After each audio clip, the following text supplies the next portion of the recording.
President Luiz Inacio Lula da Silva was attending an African Union summit in Ethiopia when he made the statement that stirred the ongoing diplomatic row between Brazil and Israel.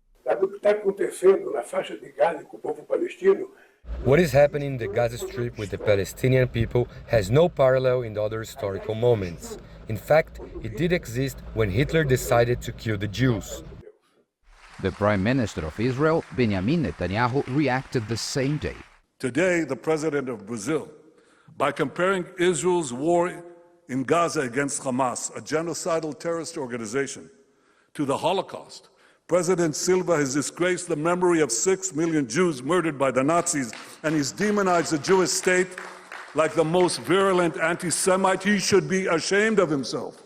Israel's Foreign Minister Israel Katz summoned Brazil's ambassador to Tel Aviv, Frederico Mayer, for a meeting at the Holocaust Memorial in Jerusalem to deliver Israel's harsh response to Lula.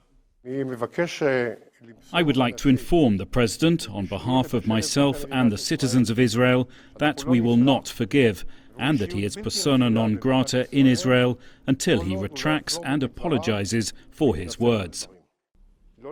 The Brazilian ambassador, who does not speak Hebrew, only later learned what Katz had said in his public reprimand.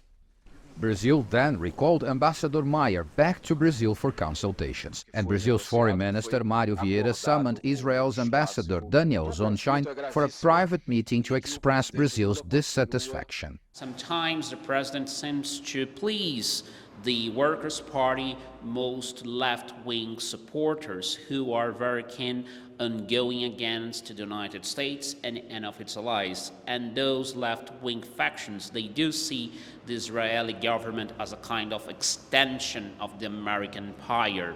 Lula da Silva's statement has sparked considerable controversy here in Brazil as well. Even some in the left wing criticized Lula's words, but the angriest attacks have come from the country's Jewish organizations and right-wing groups, particularly those connected to evangelical Christians.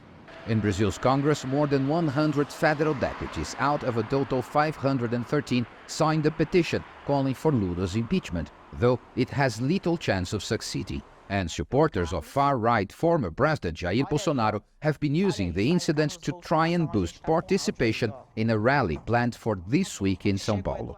Brazil's First Lady, Janja Lula da Silva, took to social media to defend her husband, writing on X that the president was talking about the genocidal government of Israel, not about the Jewish people. And at this point, there are no signs that President Lula is ready to retract his words or issue an apology to Israel. Paulo Cabral, CGTN, Sao Paulo.